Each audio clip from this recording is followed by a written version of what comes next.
Bonjour Christopher, comment ça va? Ça va très bien, bonjour Lilian. Ça va très bien. Content du coup de te parler, de te rencontrer et du coup d'échanger sur les sujets justement qu'on va échanger. Super. Dis-moi, on a un petit peu échangé, on devait faire le podcast hier. Tu as eu un empêchement parce que vous avez une grosse mise en prod qui est prévue bientôt. Est-ce que tu peux nous parler un petit peu sur quoi tu travailles en ce moment? Ben, en ce moment, je travaille sur l'application photographe de Miro et du coup, va bientôt sortir sur TestFlight dans quelques semaines. On va d'abord faire voilà une sortie sur TestFlight pour voir comment elle se comporte avant de faire une release finale. Et du coup, c'est dans moins de 2, 3 semaines. Et hier, il y a un petit coup d'urgence pour savoir exactement comment on pouvait tout millimétrer entre les MEP, la recette, puisqu'on a différents environnements de recettes, la recette, les corrections, pour sans casser le cycle de release de qualité de release, en fait, on puisse rentrer du coup cette MEP avant juillet, avant que tout le monde parte en vacances. Ok. Donc pour ceux qui nous écoutent et qui connaissent pas, TestFlight, c'est un store privé qui a été créé par Apple et c'est un petit peu la prévalidation avant de déployer ça en production. Combien vous avez de photographes du coup qui sont sur TestFlight et qui vont tester l'application? Alors, dans un premier temps, on va avoir entre 30 et 50 photographes triés sur le volet. On prend ceux qui sont les plus actifs, ceux qui étaient impliqués dans l'élaboration de cette app. Donc en fait, avant de faire l'app, on est allé chercher les photographes qui vraiment ont vraiment beaucoup aimé travailler avec Miro, qui avaient des retours très constructifs sur les points positifs et les points améliorés. Donc en fait, ceux-là, on les a triés. On les fait participer tout au long de l'élaboration de l'app. Et c'est eux qui vont tester l'app, du coup, en premier. Et une fois que le test sera concluant, on va l'ouvrir sûrement à tous les photographes. Du coup, ça sera la release finale sur l'App Store et le Play Store. Voilà. Ok. Tu as dit une chose intéressante. Si le test est concluant, comment est-ce que vous savez si le test va être concluant par rapport à cette première bêta? On va voir déjà s'il n'y a pas de crash qui remonte Ok. dans Sentry, le log reporter qu'on a mis. Donc déjà, si du coup, globalement, s'il n'y a pas de crash, si on voit qu'il y a des crashs en rafale, mais ça veut dire que là, on est tombé sur un cas qu'on n'avait pas vu et que les crashs, voilà, c'est quand même à éviter. S'il n'y a pas de point de blocage, c'est-à-dire par exemple aussi des écrans qui viennent à figer, donc on va dire aux photographes qui nous remontent s'ils viennent être restés bloqués sur des écrans. Ça, c'est vraiment ça. Et si du coup les fonctionnalités qu'on a embarquées, qui sont les fonctionnalités minimales pour vraiment avoir déjà le minimum vital pour l'application photographe, pour faire ce qu'ils doivent faire sur le terrain, du coup si ça marche. Donc s'ils nous disent c'est trop petit, c'est trop gros, ça on va le prendre en compte.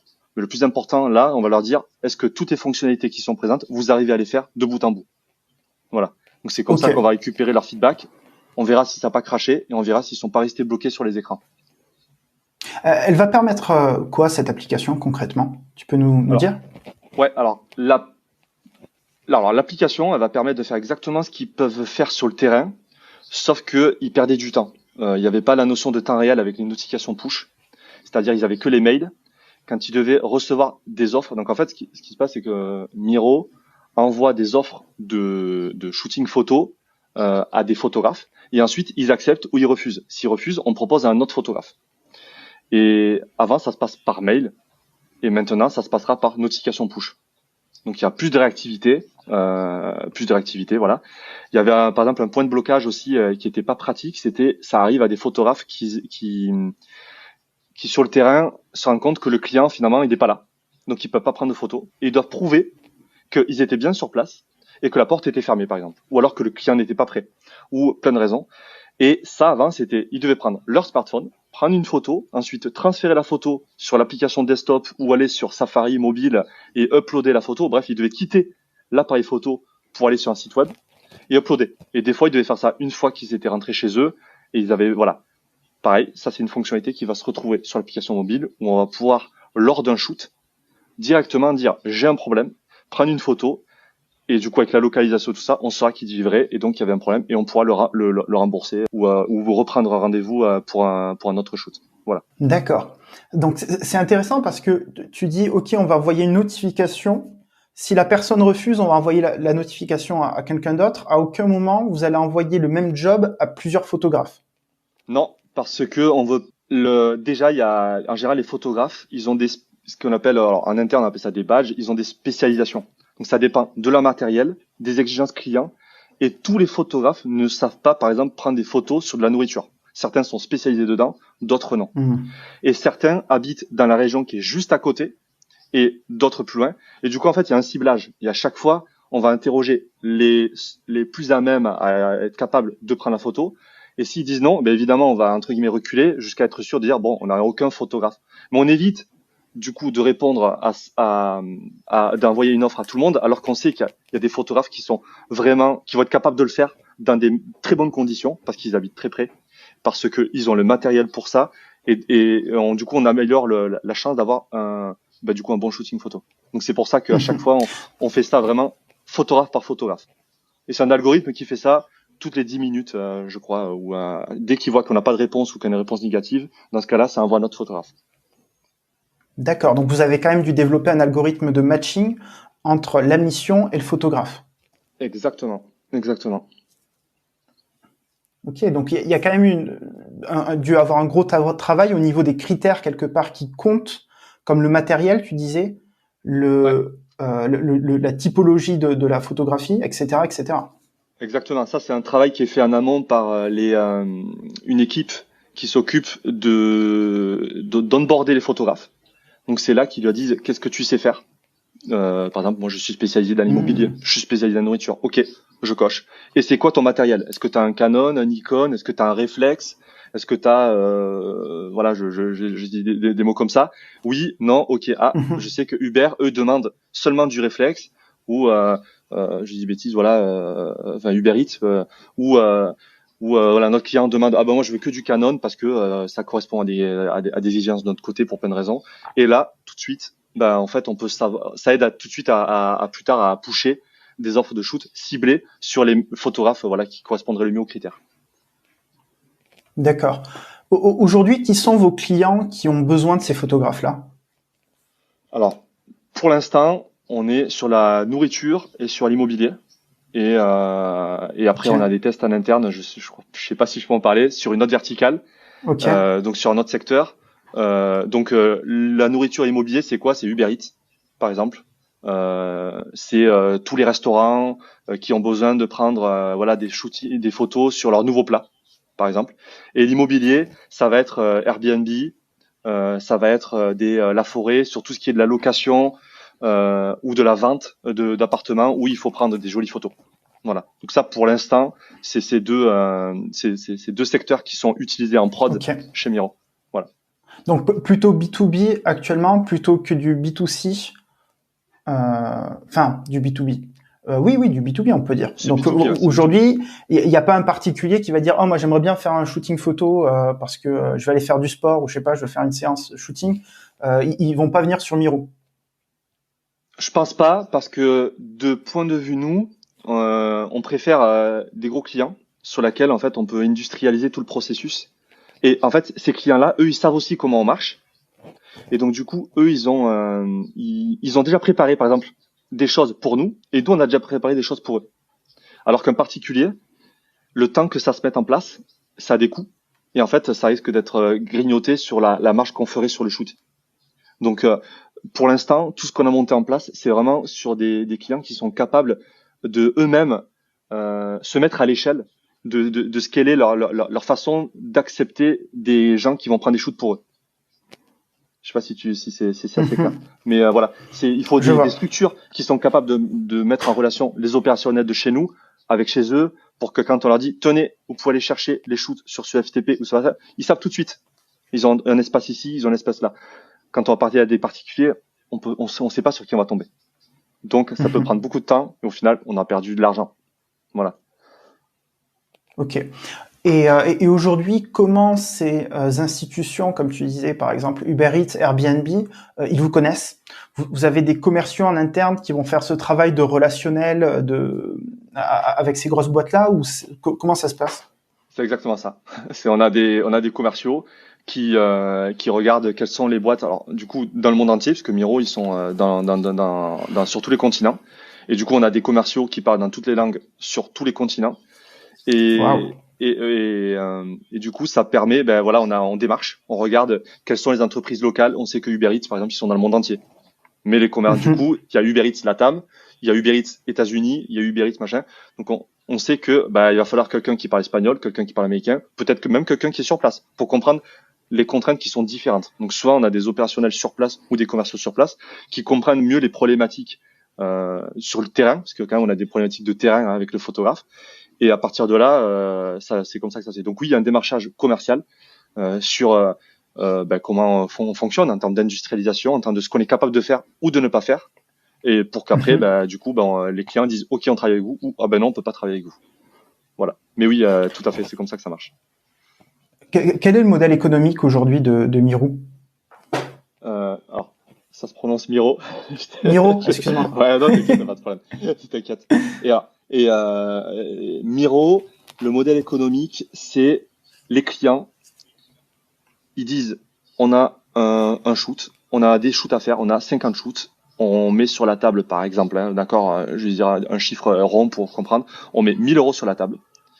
Et ensuite, nous, on fait toute la partie recherche de photographes, sélection de photographes, on cherche le bon photographe.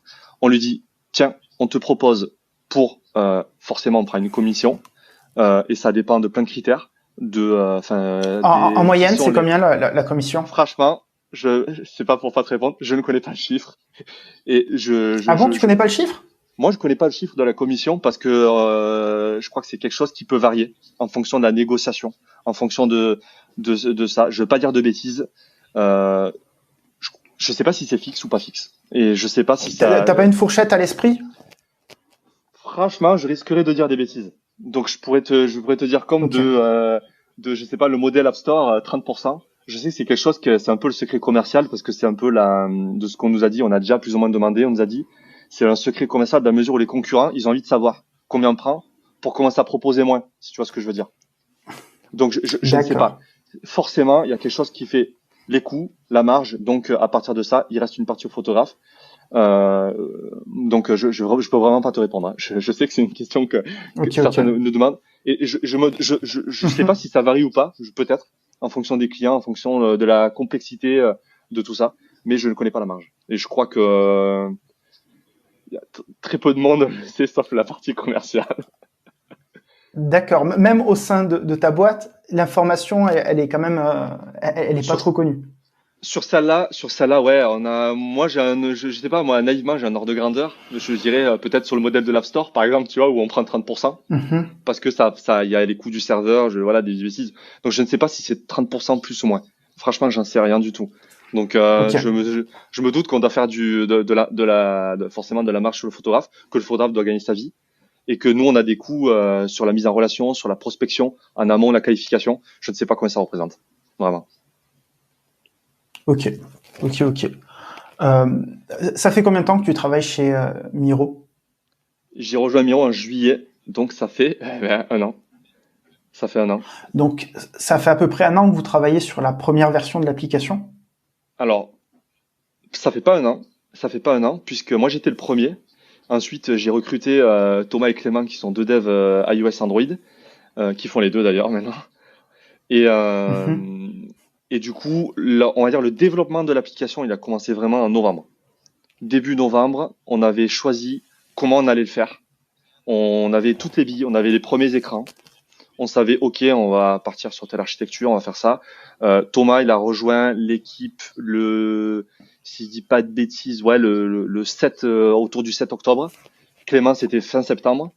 Et moi, j'avais pris un mois de vacances l'été, juste après avoir rejoint Miro, parce que j'avais posé des vacances, justement, avant j'étais freelance. Après, j'ai rejoint Miro et j'avais déjà booké un mois de vacances. Donc, l'idée, c'était de sécuriser les entretiens et les recrutements pour qu'à la rentrée, tous les périodes d'essai le préavis soit déjà bouclé et qu'on puisse commencer, du coup, en octobre, sereinement. Voilà. Et du coup, début novembre, on a commencé. Et après, pour te dire le temps que ça a pris, on a eu le télétravail avec les grèves là de Paris qui nous ont un peu impacté quand même, parce qu'il a fallu mettre en place le télétravail full time et tout. Voilà. Et toutes les équipes étaient pas rodées à ça. Et après, on a eu le confinement où nous on a eu le chômage partiel. Donc en réalité, on n'a pas passé autant de mois que ça sur le développement de l'appli. Mais en termes de calendrier, là, ça s'est étalé sur 9 mois, presque 9 mois quand même. Ok. Et durant ces 9 mois, là aujourd'hui c'est la première release que vous faites auprès de photographes, ou il y en a eu quelques-unes, vous avez demandé à des photographes de tester à certains moments Alors, l'application. ouais, on l'a montré quand elle était forcément un peu moins mature. On l'a déjà montré ce que ça allait donner. Déjà, histoire de voir si on faisait déjà pas fausse route. Donc, on a invité quelques Mhm. photographes à Miro. On leur a montré tous les écrans et avec un prototype sur Figma, l'équivalent de Sketch, d'accord. Donc, on leur a montré D'accord. un prototype. On leur a dit voilà, ça ressemblera à ça et ça. Et après, tous les premiers écrans qu'on avait déjà fait, qui étaient déjà dynamiques, on leur a montré pour qu'ils puissent voir vraiment en live ce que ça allait donner. Donc on a fait ça, je crois que c'était en janvier ou février. Ouais, on avait deux trois photographes qui étaient venus dans les locaux. Ok. Donc après, de toute façon, la décision des fonctionnalités, j'imagine que vous les avez discutées avec les photographes pour savoir quel était le plus prioritaire pour eux, même par rapport au feedback que vous aviez pu avoir par rapport au site, qui est fonctionnel depuis un moment, j'imagine. Ouais, ouais, clairement. En fait, on avait déjà les points de friction. Ils nous avaient déjà remonté avant de faire Mhm. l'app. Et il y avait des points de friction qui D'accord. pouvaient pas être solutionnés. C'est-à-dire de la réactivité. Maintenant, il y a un intercom dans l'application en termes de réactivité pour contacter le CS. Il n'y a pas besoin d'aller quitter justement le flow. Je suis dans l'application, j'ai un problème, j'ai intercom. En fait, il y avait quelque chose qui avait été remonté qui fait on aimerait avoir plus de réactivité. Les notifications push apportent de la réactivité. Donc clairement, le sujet de la réactivité, on l'avait vu. On a attendu d'avoir suffisamment de feedback pour dire OK, c'est le moment de faire l'application mobile. Donc vraiment dans cette approche encore un peu lean startup où on fait le principal qui était le site web. On est capable d'onboarder des photographes, on récupère des clients, on envoie un photographe sur le terrain, on récupère les photos. Ça marchait. Et maintenant, besoin de réactivité, que ça soit fait plus rapidement. Du coup, l'application mobile arrive là. Et ça, c'est Ok. clairement que c'était fait Super. avant. C'était fait avant. Et du coup, ce qui fait que quand on leur a montré à quoi ressemble l'application, ils étaient cool qu'on avait finalement on l'avait concrétisé. On avait concrétisé les premiers feedbacks. D'accord.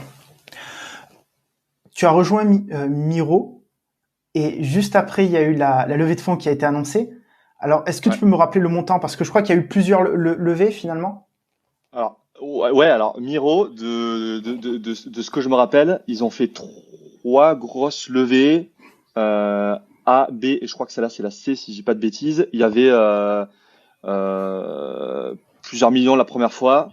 Je crois la deuxième fois c'était ouais, je crois que c'était autour de 16 millions la première fois, 45 millions en dollars hein, la deuxième fois, et en dollars la troisième fois 235 millions de dollars, je crois, un truc comme ça, ou 245 millions, 205 millions d'euros. Donc ça, voilà, C'est c'était la énorme. troisième levée.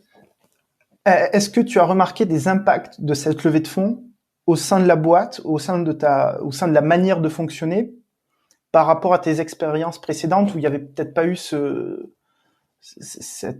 flot d'argent qui arrive d'un coup dans la boîte?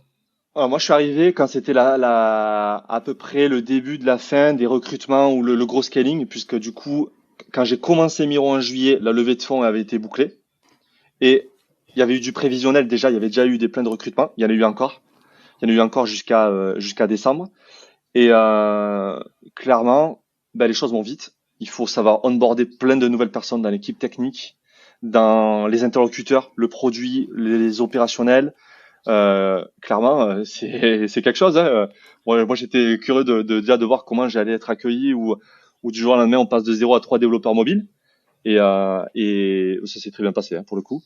Et voilà, ils ont tout fait en sorte pour que ils ont compris que l'onboarding des gens à Miro, c'était vraiment, ça allait être un vrai sujet. Donc, on a 2 jours d'onboarding où pendant 2 jours, on est formé à la photographie de base. Donc, c'est là que j'ai touché mon premier appareil photo, justement réflexe, les vrais avec les objectifs et pas numériques comme on a tous chez nous, enfin comme j'avais avant. Et voilà, donc j'avais 5 000 € dans les mains. Ah Et oui, ah, c'est des beaux appareils photo alors. il en faut pour tester aussi, faire des shoots en interne pour tester. Ouais, l'objectif coûte 3 000 € et l'appareil coûte 2 000 € quoi. Donc c'est des hauts de gamme. Hein. Donc voilà, ça pèse lourd. Hein. Et, et donc voilà, c'était intéressant d'avoir ces notions de luminosité, déjà pour comprendre un peu le métier du photographe. Donc ça, c'était vraiment bien. Et voilà. Et ensuite, voilà, de rencontrer aussi les différentes équipes pour savoir quel est notre rôle à nous, la tech, dans toute la chaîne de Miro. Parce que nous, on est en milieu de chaîne. Il y a les avant et il y a les après. Et nous, on est là. Quels sont les interlocuteurs? Pour qui on fait? Pour les photographes, pour les opérationnels. Par exemple, pour la partie application photographe. Et qui sont nos inputs? Qui sont, en fait, on a formé des photographes. Ils vont utiliser l'application. Ils attendent ça. Donc ça, c'était important aussi de savoir ça. Et ça n'a pas été justement rogné dans le scale. Ça, c'était très bien. C'est que ça est allé vite, clairement, où il a fallu monter les équipes, enfin, continuer à monter les équipes rapidement, à accueillir les gens, tout en disant, il faut que vous connaissiez tout ce qui se passe chez Miro et le métier. Voilà.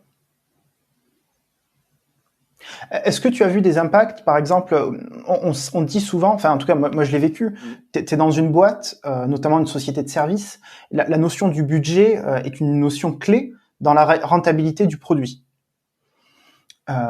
Dans une startup, je dirais plutôt SaaS, Software as a Service, alors je sais pas si je peux vous mettre dans cette catégorie, peut-être pas vraiment, mais il y a du terrain, donc je sais pas. Mais en tout cas, l'équation de la rentabilité, elle est moins évidente et peut-être elle est moins, comme elle est moins évidente, vous avez moins de pression, surtout avec cette levée de fonds. Est-ce que toi, tu as ressenti une différence au niveau peut-être du management, au niveau de la pression sur l'équipe par rapport à tes expériences précédentes où voilà, il y avait un budget et on savait que si on allait dépasser par exemple tant de jours de développement, ça allait impacter la boîte et du coup, il y avait des relations qui pouvaient en pâtir ou on allait sentir un petit peu un coup de pression des managers? Alors, moi, je l'ai pas ressenti et on n'a pas les robinets ouverts, entre guillemets, si je peux prendre l'expression, où en fait, c'est pas parce qu'on a 205 millions qu'il faut les flamber. Et justement, je pense que de par nos expériences à moi et à Thomas et Clément, qui sont déjà les 3 développeurs mobiles, pour parler de nous, en fait, moi, je viens de la SS2I et de l'agence. Donc, c'est-à-dire, je suis habitué des budgets. Et le fait qu'on nous a dit, il faut quand même sortir une MVP. Finalement, c'est un peu l'approche. Il faut pas commencer à partir dans des, mais il faut aussi faire ça, faut ça. Non, faut restreindre. Faut restreindre les fonctionnalités pour avoir déjà le truc le plus fonctionnel possible. Et du coup, par conséquence, quelque chose qui fait qu'on va pas mettre beaucoup d'argent, si en plus on s'est trompé, puisqu'on veut tester. On veut être sûr que ce qu'on a fait, ça marche, ça correspond aux besoins des photographes. Donc, à partir de là, à Miro, et je pense aussi dans d'autres startups qui ont levé d'argent, j'espère pour ces startups là, on s'est pas dit on a l'argent qu'on veut pour faire ce qu'on veut. On s'est juste dit par contre on veut une CI et pas du Jenkins parce que c'est plus compliqué à monter. On veut par exemple un Bitrise, ça coûte $40, ça nous fera gagner du temps en plus. Donc on l'a justifié, ok, pas de problème. Donc on le met. Tu vois ce que je veux dire? On avait besoin d'une licence Charles. On s'est dit en plus, vu on peut être en remote et tout ça, ou voir dans d'autres pays, on prend le multisite. Ça coûte juste 700 euros. C'est une licence à vie. On n'a pas dit, on va prendre le truc à 100 euros. Donc, on les justifie. Mais par contre, s'il faut faire une dépense comme ça, on le fait. C'est justifié. Et d'un côté, c'est bien aussi de le justifier parce que ça permet de savoir vraiment si on a réellement besoin d'une chose.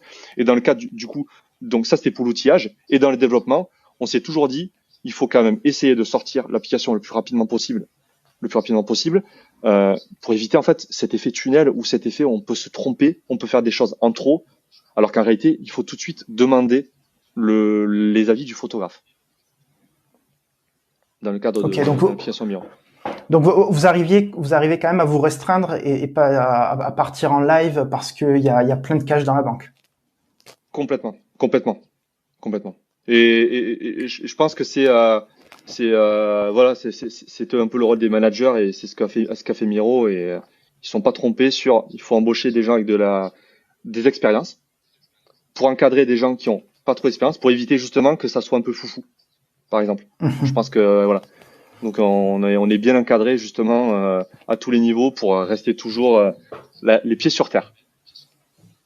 Ok. Tu m'as dit que avant de rejoindre Miro, tu étais freelance. Est-ce que tu peux me dire qu'est-ce qui t'a motivé à switcher, parce que c'est quand même un petit switch entre les deux, et qu'est-ce qui t'a peut-être aussi poussé avant de te lancer en freelance? Puis parce que je crois qu'au début tu me disais que tu étais dans les sociétés de services, puis tu as fait freelance, puis ensuite tu es revenu dans une société, si je puis dire. Tu es revenu au salariat. Est-ce que tu peux nous parler un petit peu de ces différentes expériences et de ta prise de décision? comment elle s'est faite? Ouais. Bah du coup, en plus, ça va parler aux gens qui t'ont déjà écouté sur la partie freelance et le choix de la société et le pôle emploi, tout ça. Je voulais monter ma boîte. Et en fait, quand je dis je voulais monter ma boîte, c'est-à-dire que je voulais pas devenir freelance, mais je voulais être mon propre patron.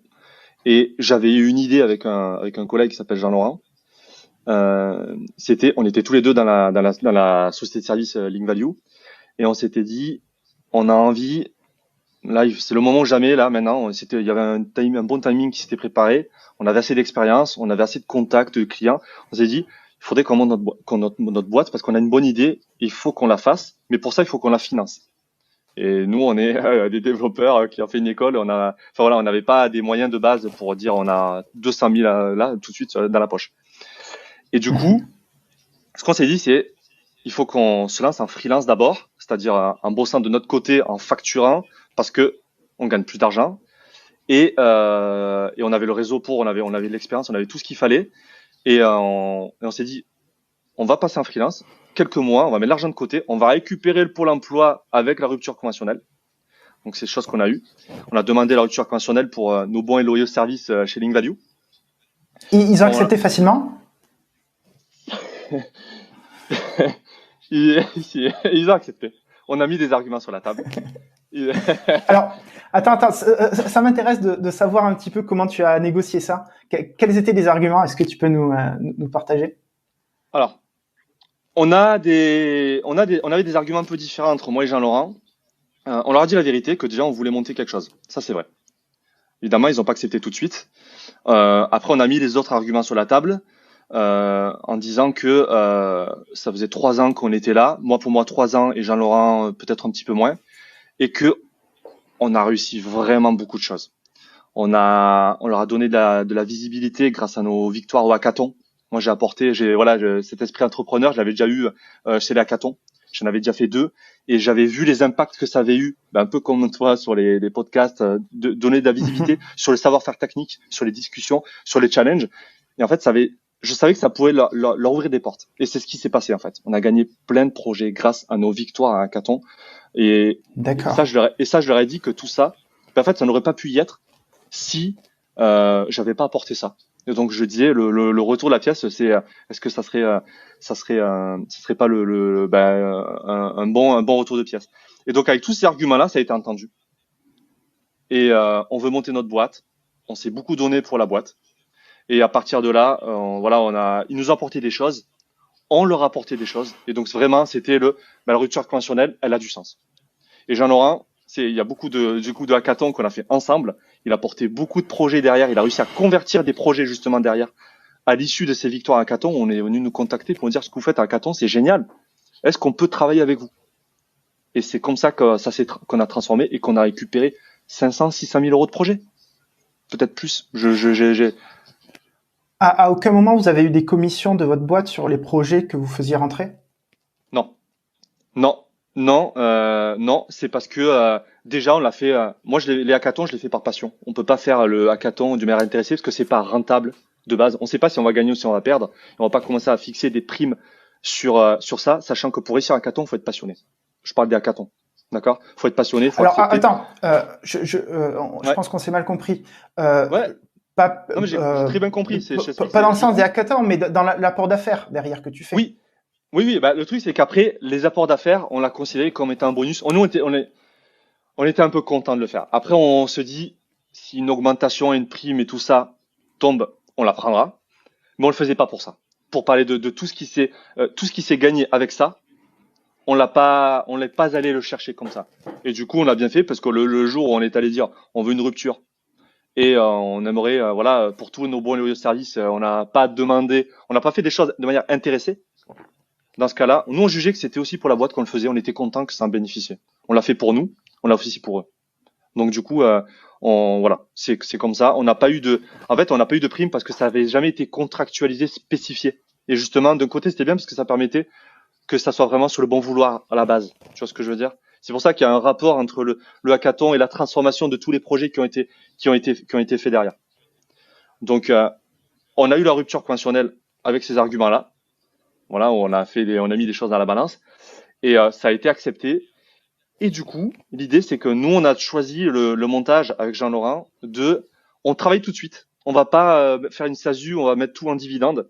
On travaille tout de suite, on facture tout de suite, on génère de la trésorerie tout de suite, on le récupère et, et on prend le pôle emploi, les fameux 45%, instantanément ou à 6 mois de décalage. Donc la première fois, c'est tout de suite et la deuxième fois, c'est au bout de 6 mois.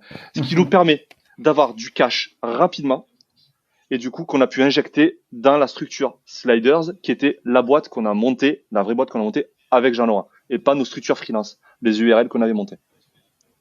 Et donc du coup on l'a fait. Donc en septembre, on a lancé Sliders, qui est une application qui était, parce que du coup on l'a arrêté, qui était une application de réalité augmentée qui permettait à chaque utilisateur de s'approprier le monde réel en y ajoutant des objets en réalité augmentée, donc c'était dans le monde réel, et de donner la possibilité à n'importe qui de regarder ce que quelqu'un avait mis dans son monde. C'est-à-dire on pouvait rentrer dans le monde de quelqu'un et regarder ce qu'il avait posé. Donc regarder comment il avait joué avec le décor, regarder ça. Donc on voulait vraiment faire une espèce de réseau social, mais autour de la réalité augmentée, que chacun puisse s'approprier le monde et partager avec ses amis, avec son entourage ou en public, ce que lui, il en avait fait du monde autour de lui. Il avait ajouté des choses, il avait remodelé certaines choses. Voilà. Et comment tu pouvais ajouter des objets? C'était des objets du coup 3D que tu pouvais ajouter? Comment ça se matérialisait? Ouais, tout à fait. Avec le truc, c'est qu'on avait de la chance que avec ARKit 2.0 à l'époque, ou 3.0, je sais plus laquelle version, peut-être 3.0, iOS permettait de sauvegarder dans l'espace une session de réalité augmentée.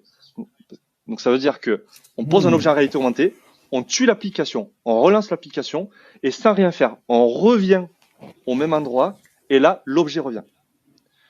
Donc on mettait des objets 3D, 2D. En fait, on peut mettre n'importe quel type de contenu, ce que ARKit et ARCore d'ailleurs avec AR Cloud Encores de Google permet de faire, c'est de dire juste il y a quelque chose ici à ce point-là et après il suffit de le mapper un ID avec un objet qui correspond à un objet 3D, 2D, une vidéo, une image et en fait on le place à l'endroit où il était. Donc c'était ça techniquement comment ça marchait derrière. Et finalement, comment ça s'est terminé? Comment vous avez réussi à trouver des clients là-dessus? Vous n'en avez pas eu finalement? On en a pas eu. On était en phase de recherche. On a arrêté parce que il nous fallait de l'argent. On avait cramé le budget. On avait embauché une designeuse embauché une designeuse parce qu'il nous fallait une UX AR. Il nous fallait du design. Le positionnement sur lequel on se posait, on pouvait pas se permettre de bricoler un truc technique. On devait avoir un truc en termes du UX au niveau de la partie réalité augmentée. Il fallait un truc travaillé. Parce que faire une application en réalité augmentée, on l'a vu avec Pokémon Go, ça s'invente pas. Il faut penser qu'il y a des boutons pour permettre de positionner un objet, de pouvoir tourner autour, de le redimensionner avec des gestures. Et tout ça, un développeur seul ne pouvait pas le faire. Donc il a fallu qu'on embauche aussi une designeuse. Donc en fait, tout le budget qu'on s'était mis est passé dedans. Et ensuite, on s'est dit, on commence à empiéter sur le budget de réserve. Celui qui dit... attention, la ligne orange vient d'être franchie, il faudra prendre une décision. Et on a essayé de rencontrer des fonds d'investissement, ceux qui investissent par exemple de manière très tôt, les early, je sais plus comment on appelle ça. Seed, on dit. Exactement, voilà, en seed, mais très tôt. Et en fait, ils nous disaient qu'on n'était pas assez mature et qu'il nous manquait vraiment une partie commerciale. Et en fait, on s'est rendu compte peut-être qu'il nous manquait un élément dans l'équipe. Et que on n'arrivait pas à voir, on était allé voir la BPI, ils nous ont dit qu'on n'était pas assez mature, on a fait un prototype qu'on a soumis sur le store, mais ça suffisait pas, parce qu'en fait, on nous demandait souvent de faire un petit peu de cash, ne serait-ce que 3 euros, mais en fait, on l'avait pas, on n'était pas en mesure pour faire 3 euros, tout ce qu'on devait monter derrière, c'était trop cher, et on n'avait pas les moyens, on n'avait pas les gens pour le faire, donc les moyens financiers. Et du coup, on s'est dit, la marche là, on n'a pas réussi à avoir de l'argent pour continuer. On a essayé de faire un Kickstarter. On demandait 80 000 euros. Et on a réussi à avoir, je sais plus, pas 10, 15 000. Bon, il nous fallait 80 000 pour vraiment faire notre MVP. On va pas faire quelque chose avec 15 000. Ça aurait été, voilà, on disait, on a besoin de 80 000. pour faire ça. Et on les a pas eu. On s'est dit on fait rien parce qu'on peut pas les faire, on peut pas promettre quoi que ce soit avec ça. Et du coup, le Kickstarter n'a rien donné. Après, chercher des business angels ou alors des fonds très early stage, voilà, ça, on n'en a pas trouvé. Bon, ben le temps passé. Nous, moi j'ai des enfants, j'en aurai aussi. Ben, on avait des dépenses et moi, il fallait faire rentrer de l'argent dans la famille. Et Donc, oui. ça prenait d'un côté, ça prenait de l'autre. Et à un moment, on s'est dit, bah, il nous faut de l'argent. Il nous faut de l'argent. Alors, on s'était dit, on retourne en freelance et on verra. Si on remet de l'argent dans la trésor, on redonnera un coup de boost. Et par la force des choses, on s'est dit, le temps a passé, on s'est dit, je pense qu'il faut mettre ça de côté, vraiment plus long terme. On a décidé d'arrêter avec Jean-Laurent. Et du coup, ben, moi, j'avais été en mission chez Upside, donc pendant quelques mois. Et comment s'est fait mon passage d'Upside à Miro? Alors, attends une seconde. Vas-y. J'aimerais revenir sur ce que tu as dit. Au vu de l'expérience que tu as eue avec Sliders, est-ce qu'il y a des choses que tu aurais fait différemment? Ouais, clairement. Le Kickstarter, il nous a vraiment beaucoup appris. Comment faire une campagne Kickstarter. On a compris que pour réussir une campagne Kickstarter, et d'ailleurs c'est un peu, ça va parler à tous nos Apple users, Mac Génération a fait un Kickstarter au même moment. Donc on s'est pas mal inspiré de leur campagne. J'ai parlé avec Stéphane de Mac Génération, on a pas mal échangé, il nous a donné des conseils. Merci Stéphane. Pour essayer il y a des pièges à éviter quand on fait un Kickstarter. Donc ça, les pièges de base, grâce à ses conseils, on les a évités. Alors, en fait, c'est quoi les pièges? Partage-nous les infos. C'est assez technique c'est relatif au Kickstarter, hein, c'est proposer des trucs réalisables, ne pas mentir, par exemple, sur ce qui peut pas être réalisable. Par exemple, si tu dis une somme, tu dis à 80 000, je suis capable de le faire, faut pas que ça soit sous-évalué pour essayer d'avoir eu les 80 000. En réalité, il y en avait 100 000. Parce que du coup, tu risques de te mettre la communauté à dos en leur disant il y a du retard, ou leur disant on n'a pas réussi à le faire. Et ça va créer la déception. Donc, il faut surtout pas créer la déception en étant totalement transparent avec ce que tu seras capable de faire pour X euros, par somme. Donc, de vraiment être réaliste et de vraiment être honnête dans ce qu'on est capable de faire. Ça, faut le savoir. Et ça, c'est quelque chose qu'on savait pas forcément parce qu'on l'avait jamais fait. Donc ça, c'était un des trucs que je me rappelle. Les autres choses, je me rappelle pas trop. Il y avait après la forme, hein, les fameux paliers, les récompenses et tout ça. Clairement, on leur a demandé, voilà, ils savaient très bien comment ça marchait, ils avaient très bien travaillé le sujet. Donc nous, on a un peu demandé des informations sur ça. Je pense que voilà, il y avait ce truc-là à faire attention, c'est bien respecter sa communauté. Parce qu'en fait, il faut voir ça comme une communauté que tu drives au fur et à mesure. On l'a vu avec ma génération qui communiquait beaucoup pour dire ah on a atteint tel palier ou alors plus que 20 000 on a atteint le palier. Il y avait une communication qui était faite. Voilà, ça faut le faire. Il faut pas être en mode tunnel parce que sinon les gens ils pensent que en fait c'est un scam, c'est un scam, c'est un piège. C'est juste pour récupérer de l'argent. Donc voilà. Le Kickstarter, ouais, il nous a appris beaucoup parce que pour nous, hein, une des principales raisons de l'échec de Kickstarter, et par exemple, quand on voit ce qui s'est passé avec Mac Génération, où ils ont très bien réussi, c'est qu'ils avaient la communauté. Et la communauté, Mac Génération, ils existent depuis 1999. Ils existent depuis très longtemps. Ils ont des millions de lecteurs. Enfin, ils ont des millions de pages vues. Ils ont des centaines de milliers de lecteurs et des passionnés. Des passionnés, des gens qui sont impliqués dans le forum de Mac Génération. Ils sont impliqués, ils créent eux-mêmes du contenu. Donc, et nous, on est arrivé en demandant à des gens qui ne connaissaient pas, pouvez-vous participer? Mais ça peut pas marcher. Pourquoi les gens nous feraient confiance? Ils ne connaissent pas. On n'a pas créé de communauté avant pour dire maintenant on a besoin de vous. On a dit on a besoin de vous. Et en fait, on était en train de créer cette communauté-là pendant le Kickstarter. C'est à ce moment, pendant le Kickstarter, juste avant, qu'on a créé une page Facebook, qu'on a créé un compte Twitter. Mais ça, il fallait le faire avant, mais bien avant. Il fallait communiquer sur ce qu'on a envie de faire avant. Et d'ailleurs, pour être sûr que ce qu'on allait faire, c'était quelque chose que les gens appréciaient, qu'ils aimeraient que ça soit fait. Et ça, on l'a fait pendant et on aurait dû le faire avant.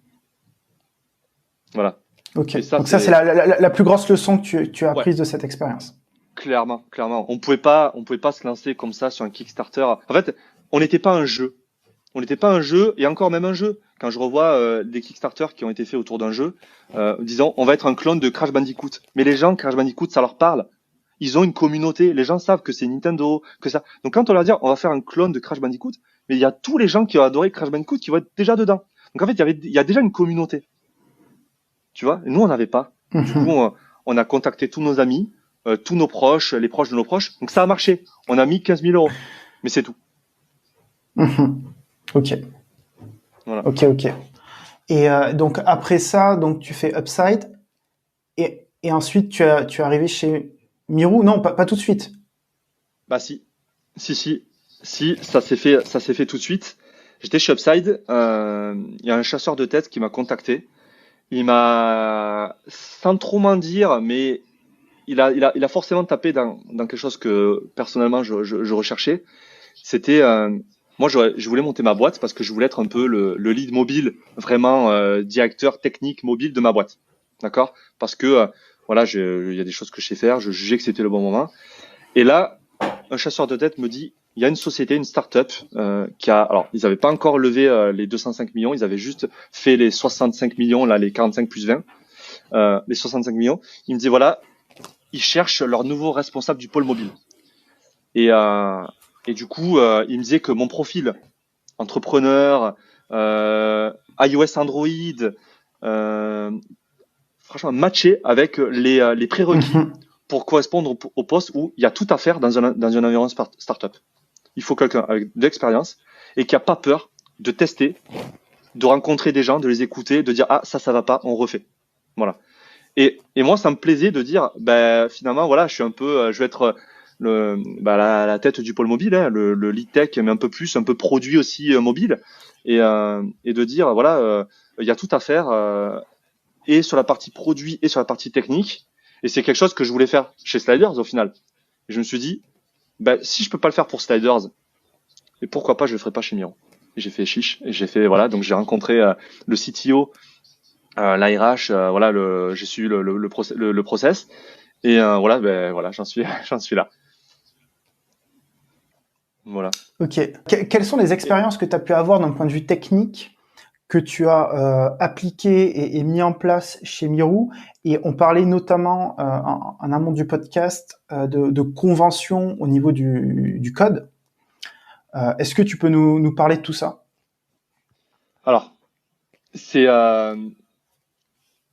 moi j'ai une vision qui est que quand on fait une app sur iOS et sur Android, en fait c'est une vision qui m'a été transmise, hein, d'accord? Je l'ai eu via une mission que j'avais fait via Michelin quand j'étais chez Link Value, qui était que quand on a deux apps qui ont les mêmes fonctionnalités, aux fonctionnalités près, par exemple les push notifications qui marchent pas pareil sur iOS et Android, l'un a des permissions, l'autre non, mais dans 90% des fonctionnalités de l'application, ce sont les mêmes.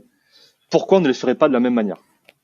Et c'est quelque chose que moi perso, j'aime bien me dire que des applications qui ont les mêmes écrans, on va les concevoir le plus possible de la même manière. Donc c'est comme ça qu'est ma vision, dans le développement des applications mobiles quand on démarre surtout d'une page blanche et qu'on doit faire la même chose sur iOS et sur Android. Donc c'est ça qu'on s'est dit avec mes collègues Thomas et Clément. Je triche un petit peu en termes de facilité parce que c'était des gens avec qui j'avais déjà travaillé quand j'étais freelance avant de faire Sliders, et on avait déjà adopté cette méthodologie de travail en disant on va faire les choses de la même manière, et ça avait très bien fonctionné. On avait vu tous les points positifs, on avait vu les points négatifs, mais on avait vu qu'il y avait beaucoup plus de points positifs que de points négatifs à adopter cette posture-là. Et là, quand j'ai contacté Thomas et Clément pour qu'ils me rejoignent chez Miro, je leur ai dit, est-ce que ça vous plairait, dans ce contexte-là, de refaire ça, mais cette fois-ci, en plus, on sera pas freelance avec cette notion de budget là, qui était vraiment perceptible. Hein. On est payé à la journée, cher. On peut pas se permettre non plus. Enfin, on a des objectifs en termes de timing et tout ça. Et là, on a la possibilité de faire les choses proprement, sans perdre évidemment du temps inutilement, mais proprement, et de la faire de la même manière. Et du coup, de pousser encore plus loin cette méthodologie de travail. Et là, on a accepté. Est-ce que tu peux expliquer et rentrer un peu plus dans le détail des similitudes qu'il va y avoir du coup entre iOS et Android? Est-ce que vous vous êtes posé la question du cross-platform et de vous dire, OK, on veut faire absolument les mêmes écrans, ou est-ce que vous dites, bon, OK, il y a quand même des spécificités entre les guidelines de design d'iOS et de Android, donc on va essayer de les prendre en compte. À quel endroit, en fait, cette similitude, elle est présente? Alors, on s'est posé la question du cross-platform. On se l'est posé déjà avec le CTO lors de mon entretien.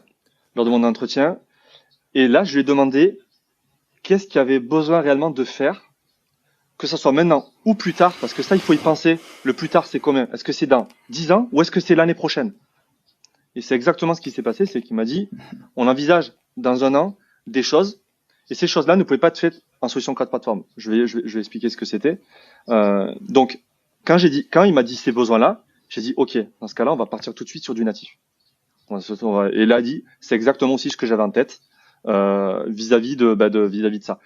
Donc, il y avait des écrans qui clairement étaient assez simples à développer, à designer. Il n'y avait rien de spécifique. Sorti son contexte, clairement, ça avait du sens de le faire en React Native, en Xamarin, en Flutter, en toutes ces choses-là. Mais avec le contexte qui était, il va falloir que on arrive à brancher un smartphone à un appareil photo réflexe pour récupérer en live les photos prises par la photo par USB dans l'application. Ça, il n'y a pas de plugin à ma connaissance qui est capable de le faire. Et il fallait vraiment mettre les mains dans le cambouis pour avoir un truc aux petits oignons qui correspondait à nos besoins. Moi, quand j'ai entendu ça, j'ai fait déjà ça veut dire natif. Est-ce qu'on prend le risque de prendre une stack React Native plus natif, pour parler du React Native, ou cross-platform plus natif, ou est-ce que dès le début, on choisit de rester que un dev natif pour éviter d'éclater la stack technique? Bon, la solution, ça a été, on n'éclate pas la stack technique, on va rester un natif, on va pas commencer à coder des plugins sur iOS et sur Android. Ça veut dire qu'on a besoin de dev natif et de dev React et de dev cross-platform. Donc, ou alors quelqu'un qui sait faire les deux est très bien. Donc du coup, on s'est dit, on part à natif. Donc c'est pour ça que le choix du cross-platform a été écarté. Mais comme on fait la même chose sur les deux en termes de fonctionnalité, c'est là qu'on s'est dit, on va quand même pas partir chacun dans notre coin. Ça, c'est important parce que c'est quelque chose que j'avais vu chez Michelin, où on était un app natif. Et les deux concevaient les écrans de la même manière. Si on avait un view controller, on avait une activity. Si on avait un child view controller, ça veut dire qu'on avait un fragment. Si on est un model view presenter sur iOS, alors on est un model view presenter sur Android. Si on est ouais. Donc l'architecture du code est la même entre iOS et Android, et vous prenez en compte bien évidemment les différences et les outils vraiment natifs de chacune des plateformes. Mais grosso modo, l'architecture est la même pour les deux. Alors, c'est pas grosso modo, c'est exactement ça, puisque du coup, on est vraiment rigoureux sur ça. On est en clean architecture, modèle view presenter, RX sur les deux. Donc, on a RX Swift, RX Java. On a la chance que ces deux frameworks aient 90% de leurs fonctions qui sont exactement nommées de la même manière et que le framework fonctionne de la même manière. On va pas s'en priver, clairement. La clean architecture, c'est 4 layers, ou 3 si on mélange, voilà, on va pas rentrer dans les débats techniques de ça. C'est trop 4 layers. Eh ben, on a les layers, on les fait sur iOS et sur Android. Modèle view presenter, c'est un modèle, view, presenter. Bon, on fait rentrer ça dans de la clean architecture, on fait communiquer ça par RX. Pour les tests, on a Mockito et on a Keku. Les deux, Keku a clairement été inspiré de l'API Mockito, il est dans la doc. Les deux font verify, stub, mock, spy. On écrit les tests de la même manière. On a une même architecture, on a les mêmes tests. Donc en fait, on est ultra rigoureux sur le nommage de tout ce qu'on écrit par nous-mêmes. C'est-à-dire pas des choses qui héritent de UIKit, par exemple, ou du framework Android. Parce que sur ça, on se dit qu'on veut garder l'expressivité de qu'est-ce qu'on manipule. Donc si on manipule une recycler view ou une table view, l'objet s'appellera quelque chose table view. Par contre, ce quelque chose-là sera le même entre iOS et Android. Par exemple, Toto table view, Toto recycler view. Ça nous permet après, si on veut automatiser les différences, de dire quand on a table view, on s'attend à avoir recycler view et le reste, il faut que ça soit le même. Comme ça, quand on commence à chercher sur un projet ou sur l'autre, on s'y retrouve. On n'a pas d'incohérence au niveau des nommages. On manipule un objet d'un côté, il faut que ça soit le même de l'autre, si c'est les mêmes écrans, si c'est les mêmes fonctionnalités. D'accord. Ok. Quels sont les avantages et les inconvénients de cette mise en pratique? Alors, les avantages, ils sont assez nombreux. Et ils sont aussi bien sur le plan technique que sur le plan humain. Parce que c'était quelque chose que on avait souligné quand on a fait un meet-up, chez Miro, justement, pour expliquer cette méthodologie de travail. Donc, au niveau technique, pour moi, on a ce sentiment-là de pas avoir de dette technique d'une manière globale. C'est-à-dire, quand on prend de la hauteur sur la partie mobile, on est assez serein pour dire, les choses ont été faites de la même manière et elles fonctionnent de la même manière. Et on se retrouve pas avec des mauvaises surprises de dire quand on a un bug sur l'un et pas sur l'autre et qu'on dit, mais pourquoi ça marche sur iOS et pas sur Android? Alors que les écrans sont les mêmes. Alors que les specs sont les mêmes. Ah, parce qu'on n'a pas la même architecture et on a un effet de bord sur l'un et pas sur l'autre. Ça, c'est pas compréhensible. Moi, j'arrive pas à le justifier, de dire, bon, en fait, on n'a pas fait pareil alors qu'on aurait pu faire pareil. Donc, en fait, déjà, on a cette notion de dette technique qui disparaît si on se place dans ce contexte-là. Ça, pour moi, c'est le premier avantage, de se dire qu'on peut naviguer, un dev iOS ou un dev Android peut naviguer sur les deux projets et il s'y retrouvera. Il cherche comment il a été implémenté sur Android ou sur iOS telle fonctionnalité, il cherche juste tel fichier. Il est nommé de la même manière, telle fonction, et là, il peut voir l'implémentation. Il n'a plus qu'à transcrire, modulo certaines spécialités, s'il y en a, ce qui a été écrit en Kotlin ou en Swift. Donc ça, pour moi, ça, c'est le gros avantage. Clairement, les code review, on peut se faire relire un code review par un développeur de l'autre équipe, mais sans douleur. Parce que les nommages sont les mêmes, les algos sont les mêmes, hormis s'il y a eu des contraintes rencontrées. Mais globalement, voilà, il y a de la communication, on expliquera, ah tiens, ça a été appris comme ça. Tiens, je sais que maintenant, l'équivalent iOS sur Android, c'est ça. En plus, on apprend des choses. Donc, on comprend mieux les contraintes et le métier de l'autre. Ça, c'est le côté humain. Donc, sur le plan technique, clairement, on est capable de relire du code iOS et Android. Clairement. Parce que ce qui change, c'est les mots-clés Swift et les mots-clés, Kotlin. Il y aura que ça qui changera. Voilà. Les fonctions sont les mêmes, les algos sont les mêmes. Voilà. Nous, ce qu'on fait, en plus, l'autre avantage de fonctionner comme ça, c'est que pour bien fonctionner, on fait ce qu'on appelle un peu un grooming technique. C'est-à-dire, avant de coder, ça fait un peu débat sur le Slack Android, comment les gens s'y prenaient pour ça, entre les équipes iOS et Android. En fait, on dit, sur certaines fonctionnalités qui sont nouvelles, comment on va les faire entre iOS et Android. Il fait, alors là, moi, je vois bien un PageView controller. Moi, je vois bien, moi, je voyais plutôt une liste. Oula, est-ce qu'on peut pas se mettre d'accord? Est-ce que l'un peut pas faire l'autre et qui va, ah oui, j'ai pas pensé. Ok. Et là, les deux font les mêmes. Et ça permet, en plus, du coup, d'être sûr comment a fait l'autre s'il pouvait pas faire pareil. Donc, en fait, il y a une connaissance. Il n'y aura pas de mauvaise surprise lors des pull requests. Donc, clairement, sur le plan humain, c'est bien. Et ça permet aussi pour ceux qui voulaient monter en compétence sur de l'Android ou sur de l'iOS et qu'en fait, la marche, elle est trop haute. On peut pas dire, en fait, pour commencer à faire de l'iOS ou de l'Android, si on ne connaît pas, et comment on fait? On commence à faire d'un son côté. Ben là, on peut le faire en douceur. Je suis dev iOS. J'ai envie de faire de l'Android. Ben, je commence par relire des PR et je commence à voir comment c'est écrit. En plus, j'ai écrit en Swift et je connais l'équivalent en Kotlin. Je connais l'équivalent sur Android, Activity View Controller. Ah, le onCreate, c'est le ViewDidLoad. Bah, c'est bon, je pourrais faire un écran Android ou un écran iOS, c'est ça. Donc, en termes de changement de carrière ou d'évolution de carrière, bah, c'est quelque chose qui facilite. Il faut le faire. Ça, c'est si les gens ont envie. Hein. Mais la rigueur fait que ça facilite les choses, du coup. Si on respecte ces règles-là, bah, tout sera facilité. Donc, ça, c'est pour les points positifs. Les points négatifs, moi, il y en avait un gros qu'on avait souligné clairement pendant le meet-up qu'on a rencontré. C'est le fait que les pull requests peuvent être très longues à relire. En fait, plus la pull request sera longue, plus la relecture va être longue. Parce que il va falloir s'assurer que le nommage a été respecté. S'assurer que le nommage a été respecté sur 10 lignes de code, c'est facile. On les lit, on l'a en tête, voilà.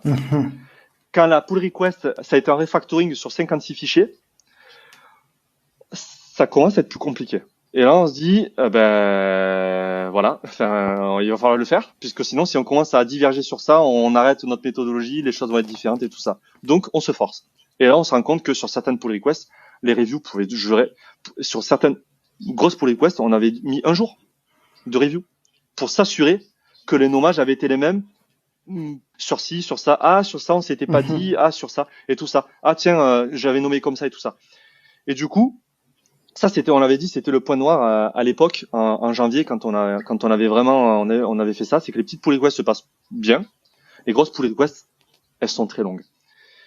Et c'est là que, du coup, à l'issue du meet-up, il y a des gens qui sont venus nous voir pour nous dire que c'était génial, la méthodologie, et que, est-ce qu'on n'avait pas pensé à essayer d'automatiser cette partie de lecture et de comparaison du code entre iOS et Android. Et en fait, en parlant, on a imaginé un process sur la CI ou un script et quelque chose en disant, est-ce que c'est pas jouable quand on est sur iOS, lors de la CI, de dire, je clone Android, comme je suis sur la CI, je suis dans la branche en cours, je récupère les fichiers modifiés sur iOS et je vais aller chercher dans la bonne branche Android ou sur Develop, ces fichiers-là pour voir s'ils sont bien nommés. Et au lieu de les humains faire la lecture manuelle et la comparaison, que ça soit fait automatiquement et qu'après, via Danger qu'on a mis en place dans la CI, qui nous a vachement aidé pour notre méthodologie, de dire, en fait, on remonte ces différences-là sous la forme de warning à la pull request. Et donc, tu n'as pas besoin de lire le code source, je l'ai lu pour toi et voilà où sont les différences. Et bon, on l'a testé, on l'a fait et ça a marché.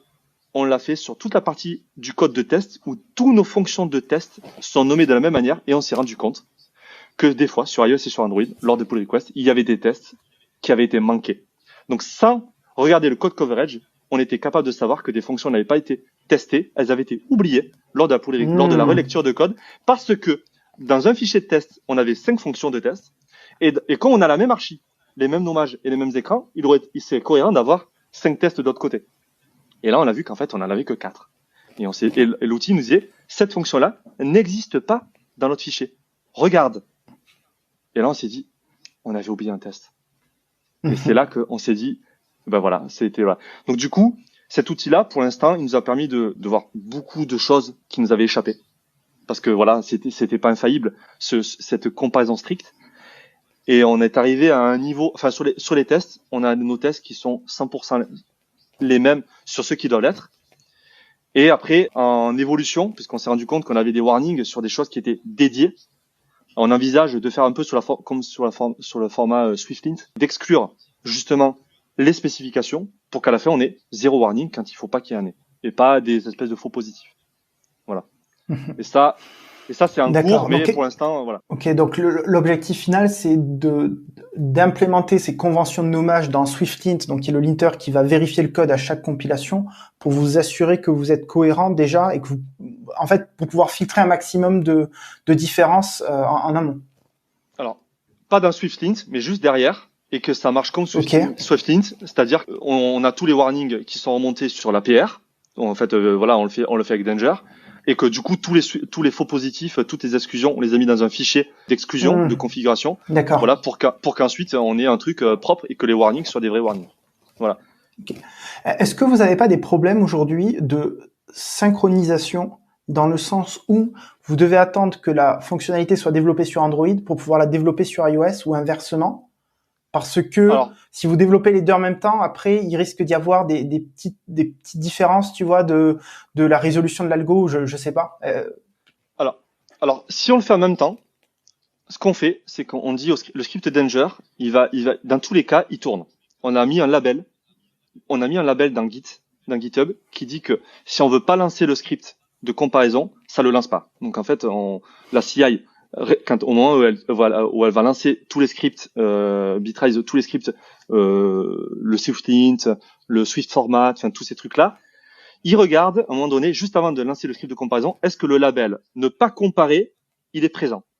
S'il est présent, déjà on compare pas. Ça veut dire que volontairement, on ne veut pas que ça soit comparé parce que peut-être que le décalage, tous les warnings voudraient strictement rien dire puisqu'en fait en fait la fonctionnalité, elle est soit dédiée, soit elle n'a pas été encore développée sur Android. Donc déjà pour ça, on l'a fait avec ça, pour éviter d'avoir des warnings inutiles. La deuxième chose, c'est que si si par exemple la fonctionnalité elle a déjà été mergée sur l'une des deux plateformes, c'est-à-dire moi j'étais en retard et par exemple je suis iOS et sur Android elle a déjà été implémentée. En fait, le script, il va voir que la branche n'existe plus, elle a été supprimée. En fait, du coup, dans le script, il a été développé pour que s'il trouve pas la branche équivalente, il va taper sur Develop.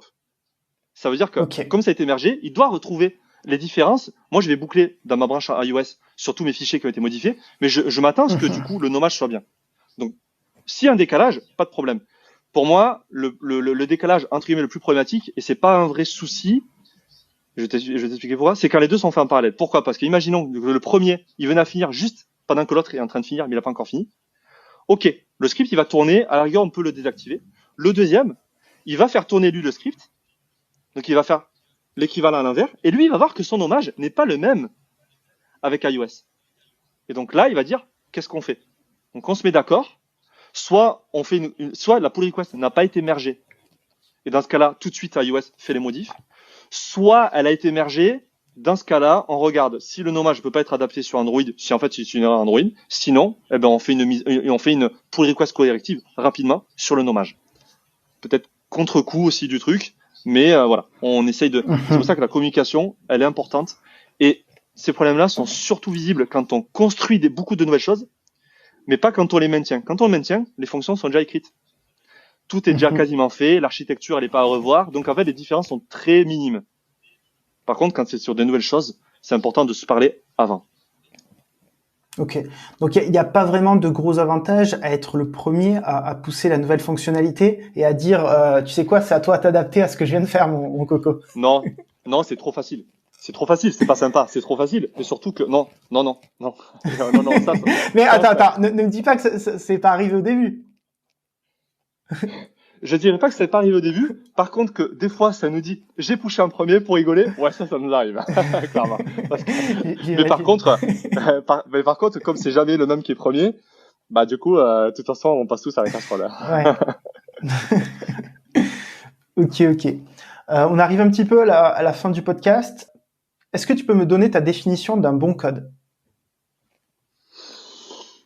Pour moi, un bon code, c'est un code qui fait simplement ce qu'il doit faire le plus simplement possible et le plus lisible possible. Il vaut mieux qu'il soit un petit peu verbeux pour qu'il se passe de commentaires, pour qu'il se passe de réflexion, plutôt qu'il soit ultra optimisé et qu'on y repasse derrière et qu'en fait on comprenne pas sans vraiment se pencher dedans. Voilà. Pour moi, c'est ouais. On n'hésite pas à rogner sur la lisibilité. Justement, des fois d'avoir des fonctions un peu entre guillemets à rallonge, ou alors un fixe, on l'externalise dans une fonction qui s'appelle un workaround on Stack Overflow that correct margin on iOS 13. Et en fait, c'est une fonction en plein milieu de notre code pour éviter en fait d'oublier que c'est un fixe comme ça, pour que si un jour d'en l'enlever, et pour pas mettre un commentaire, que ça prenne une ligne de plus. Parce qu'un commentaire, ça veut dire qu'en fait, c'est du code qui peut pas être compris sans commentaire. Une fonction bien nommée, c'est une fonction qui peut se passer de commentaire. Elle ne se substitue pas à la documentation. D'accord? Si on doit mettre une documentation pour mettre du contexte, on le fait. Mais une fonction qui fait un fixe, elle devrait s'appeler fixe. Donc, on l'appelle fixe. Quelque chose, ce qu'elle doit fixer. Et on laisse pas un code en plein milieu qui fait un fixe. Parmi les gens qui nous écoutent, il y en a peut-être qui vont vouloir essayer de mettre en place ces pratiques dans leur boîte. Est-ce qu'ils peuvent te contacter et te demander quelques infos au niveau du script que tu as développé? Est-ce qu'aujourd'hui il est open source ce script? Est-ce que tu vas le vendre? Comment ça se passe à ce niveau-là? Alors, il sera pas vendu, il sera open source. J'en ai parlé à mon CTO, il trouve ça génial ce qu'on a réussi à faire déjà pour toute la partie test. Il reste pas tant que ça à adapter ça pour le code source. Il sera pas parfait, mais comme il passe pas sur le code source pour l'instant, il passe volontairement que dans le dossier test, il fait que les tests. On envisage clairement de le passer open source parce que c'est quelque chose que je voudrais partager ça à la communauté pour tous les gens qui disent c'est une grosse marche, et c'est vrai, de faire du cross native, ce qu'on appelle du cross native, c'est-à-dire du natif mais ensemble. Et en fait, cet outil-là peut l'aider. Donc clairement, moi, je défends cette vision-là, et le CTO est pas contre clairement mettre cet outil open source. Je lui ai dit que ça serait une bonne idée. Donc dès que je le peux, dès qu'il sera vraiment une V1 potable, il sera en open source. Et pour tous les gens qui nous écoutent et pour qui ont déjà échangé avec moi, et je leur ai dit, et pour tous les gens qui nous écoutent, je leur dirais qu'il faut pas qu'ils hésitent à communiquer entre iOS et Android. Il y a beaucoup de choses à récupérer dans les deux. Beaucoup de bonnes choses. Quand on est développeur iOS, en Swift, il y a beaucoup de trucs cool qu'on pourrait faire si on regardait comment ça serait écrit en Kotlin et vice versa. D'ailleurs, il y a un meet-up ce soir, je vais regarder CocoAds. C'est Vincent Pradey qui parle de qu'est-ce qui manque en Swift qui est déjà en Kotlin. Voilà. C'est vraiment, moi j'ai hâte de regarder ça parce que c'est vraiment, pour moi c'est un enjeu d'essayer de mieux comprendre ça. Donc de pas hésiter à parler à nos développeurs homologues d'en face, de la plateforme en face, et de récupérer tout ce qui est récupérable, des informations, de comment ils ont fait ci. Parce qu'en fait, il y a beaucoup de choses qu'on peut faire de la même manière. Et quand c'est fait de la même manière, quand il y a un point de blocage, on peut toujours dire, je vais aller demander à l'équipe Android comment ils ont fait. Et ils vont pas nous dire, nous, on est sur une architecture complètement différente. Donc, quand on commence quelque chose from scratch sur iOS et Android, moi, je recommande clairement d'essayer de faire ça. Même d'essayer de le faire peut-être de manière moins rigoureuse, mais au moins dans les grandes lignes. Et pour ceux qui ont des projets déjà existants, ils ont des architectures différentes, rien ne les empêche, sur des nouvelles fonctionnalités, de se consulter d'un point de vue archi. Parce que peut-être que ça ne pourrait pas être ISO de manière globale, mais peut-être dans ce fichier-là, ça pourrait être conçu de la même manière. Et là, c'est objectif gagné. Parce que quelqu'un qui voudra voir comment c'est implémenté sur l'un sur l'autre, ça sera fait de la même manière. Donc, c'est pas tard pour commencer. Évidemment, c'est plus facile quand on démarre d'une feuille blanche, clairement.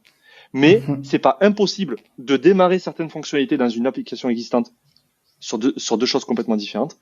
Voilà, sur ça. C'est comme si on commençait à migrer sur une nouvelle architecture. Faut le voir comme ça. On va commencer à développer des passerelles. On va commencer à isoler certaines choses. C'est là qu'il faut faire ça. C'est à ce moment-là. Si on commence à être dans cette vision-là, c'est exactement le bon moment. Où est-ce que les gens peuvent te retrouver s'ils veulent discuter avec toi? Sur LinkedIn.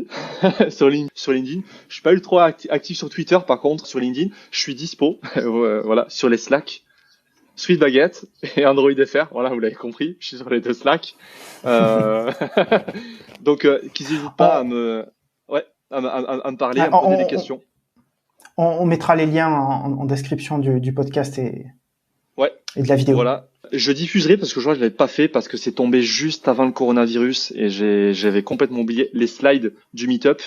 Je les diffuserai sur LinkedIn. Donc, du coup, pareil, inspirez-vous-en. Si vous avez des questions, commentez. Revenez vers moi sur LinkedIn ou sur les Slack. Voilà, c'est à peu près comme ça que je suis joignable. Donc voilà, je réponds et c'est un plaisir d'échanger. Voilà. Et ce que je ferai, c'est qu'on envisage de faire un retour d'expérience. Voilà, pour tous ceux qui n'auraient pas écouté le podcast, sur qu'est-ce qu'on a mis en place pour essayer d'améliorer les points négatifs de cette méthodologie. Certains vont être spoilés en disant on a développé ce script-là, mais certains ne le seront pas parce que à l'époque, quand on a fait le meet-up, on l'avait pas fait. Et on a envie de montrer qu'est-ce que ça a pu apporter. Et ça a vraiment beaucoup apporté. On a vraiment gagné des heures et on a vraiment gagné des heures de review. Génial. Merci beaucoup, Chris. De rien. Merci à toi, Lilian. C'était super. Prouvez-moi que ma maman et la NSA ne sont pas les seuls à écouter cet épisode. Abonnez-vous, mettez un énorme pouce bleu et notez le podcast. Ça nous aide vraiment beaucoup. Merci.